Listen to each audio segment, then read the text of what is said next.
One thing about living here, um, as opposed to my place is on a main road, um, and I'll still refer to it as my place even though I'm living here for a while.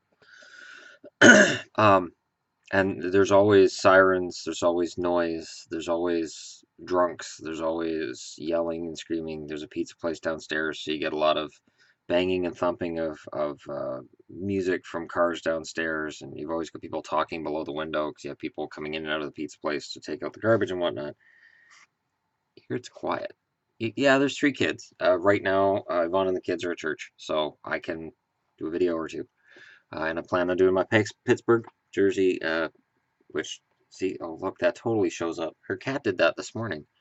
I was getting ready, I'm like, no, and then, yeah, that totally showed up. Okay, all right, we'll just, if I do it that, yeah, they're okay. But it is an adjustment, because it's really, really quiet. And my kid's not yelling and swearing at video games right now either. At least not here. He took it with him to Kelowna, so hope the X enjoys that. Um, and then today I'll, text him and see what's going on.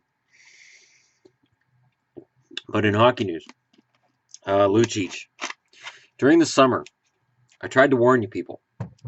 Lucic signed a deal, and everyone went, "This is exactly what the Oilers need. The guy's a beast. The guy's a beast." And I kept saying, he played well for the Kings. He's not this good. He is not consistently this good. He can be a distraction. He takes bad penalties. He's got a horrible temper. Doesn't necessarily fit in well with his teammates. When Boston got rid of him, I had no problem with that. None. And I didn't even care what they got back. I was just glad Lucic was out of the lineup. So now the Oilers are stuck for years to come with Lucic. And he's got 9 points in 19 games. He's on pace for 20 goals and about 40 points.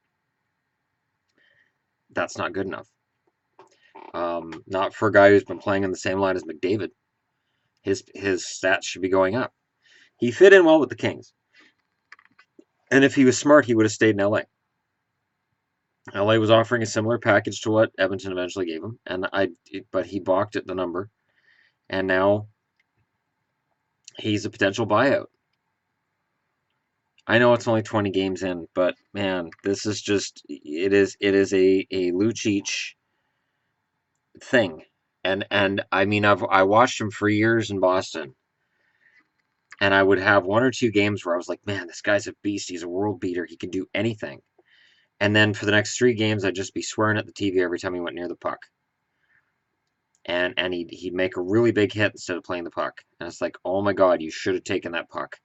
And then he'd come in and make a big hit, and because he made a big hit, he didn't get the puck, and then the teammate, the guy he just ran over, gets the puck instead.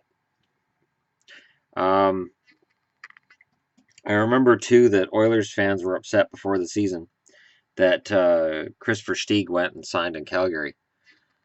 It doesn't look like it's really helped Calgary. It doesn't look like it's really hurt Edmonton. Although, Edmonton has fallen back to earth. And I knew gravity was going to take over. It's an 82-game schedule, and nobody goes through an entire season playing fantastic. We're nearing that 20-game mark for everybody. And once that arrives, then I will grade teams. And yeah, that's going to be fun to do because in terms of where teams are at right now, there's a lot of what appears to be parity, but to me it really isn't.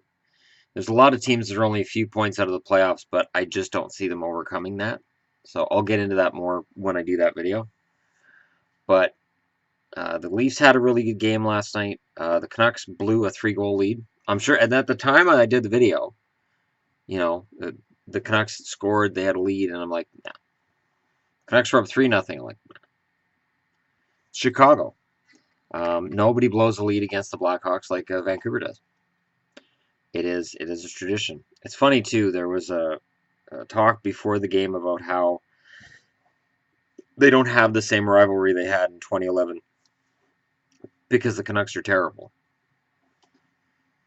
The Hawks are still good, and the number of players on Vancouver are still the same players, but the Canucks are a terrible team. So it is really hard for the Hawks being up here to have a rivalry with a team down here. And so the Canucks get a loser point. They can look forward, look at that and go, oh, well, we got a point out of the game. But in reality, it's humiliating. It is. It's humiliating. It can't be easy right now to be in that locker room. In terms of other Canadian teams, Calgary is seriously in trouble. Winnipeg is probably in the playoffs due to the fact that the entire Western Conference sucks. Anaheim showed up at number 1 in the standings in the division when I looked it up on TSN this morning, and I'm like, wow, this is how far the West has fallen.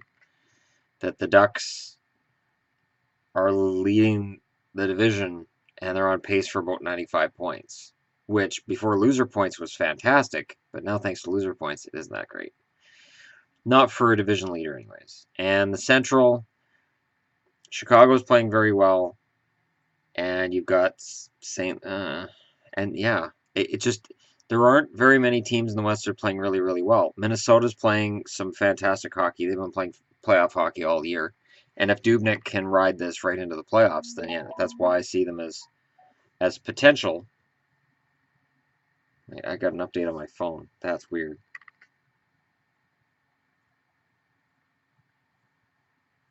What are you talking about?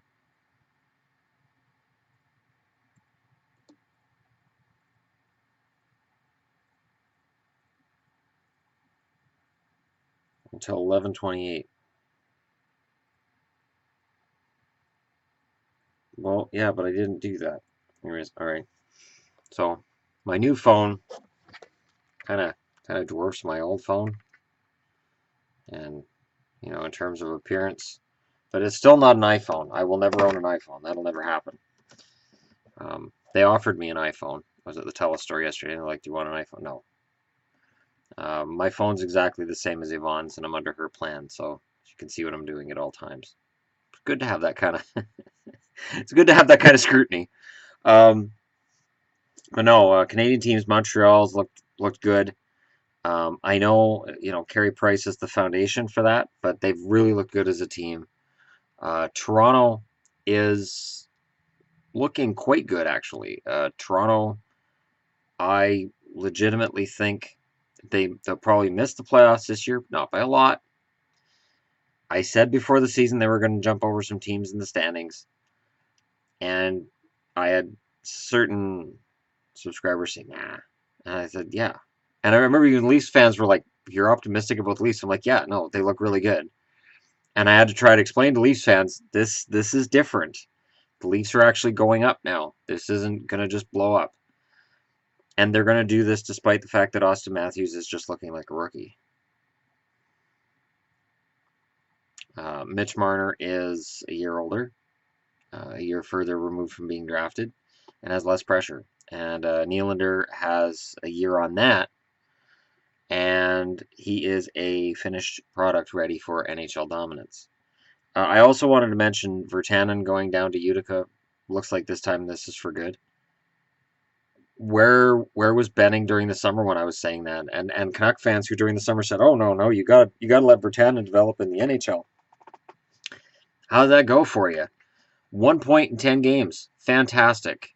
I'm sure that really helped his development. And of course, Ottawa. I would be remiss not to mention Ottawa. Ottawa's made the shocking move of putting Andrew Hammond on waivers and keeping Condon. Now, I know advanced stats people say Hammond's better, and Hammond is this, and Hammond is that. Most GMs do not live in advanced stats world, and I would think with goaltenders it would be even less so. Hammond, before he came up and went on that incredible winning streak, was a farmhand, nothing more. And I think he's fallen back to that status, and that happens in the NHL. I would be very surprised if he clears waivers, but I also would be very surprised if whatever team picks him up doesn't end up waiving him too. It's just how it is. And Ottawa knows they've got a good thing in Anderson and Condon. I like Condon a lot. As long as Condon's the backup, he's fine.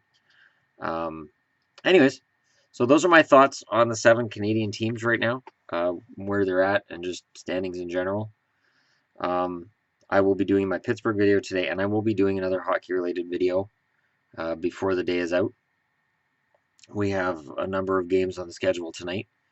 I do have the ability to watch my phone here and the little screen to watch hockey games. I did that with the Canucks game last night. Have to say, too, I'd be remiss if I didn't say that while Vancouver's mired in its miredness, Bo Horvat's the real deal. And I am very excited with what Bo Horvat's going to be able to do later in his career. I think his potential is very high, and I think I'm really thinking he has the potential to become a Jonathan Toews light.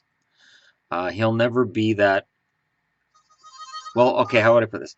He'll never have the defensive acumen of Jonathan Toews, but I think offensively, in terms of just pure goals, he'd be ahead of Toews. I could see him being a 30-goal forward who has 20 assists every year. I could see Bo Horvat being that guy. And you really need players like that. So hopefully for Horvat, his upward momentum continues despite the fact the team is in flux, and that's putting it lightly. I really think he's got tremendous potential, and I don't think he's there yet, but I think he is one of the few bright spots. And Trampkin, okay, and again, look back on my old videos. Okay, look back on my old videos, look back to the summer. I have always loved Trampkin. The fact the Canucks had Trampkin out of their lineup for the first, was it 10 games? And now he's in the lineup. Everyone's like, oh, Trampkin's really good. Trampkin was really good before. Trampkin was really good at the end of last year. He's a bloody rookie. Play him. I don't understand how this player development thing's working with Vancouver. And as much as I disliked certain things Mike Gillis did, it seemed like player development was better with Mike Gillis. It just Gillis couldn't draft. Now we've got a guy who can draft and can't develop.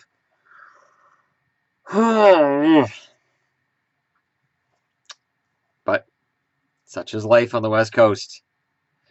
Anyways, thanks for watching. I'll be back later soon, and hope everybody's having a nice, quiet Sunday. It is so eerily quiet in this townhouse. I keep calling it an apartment. It's a townhouse, and it is just nice. It's an oasis. This is what a home feels like.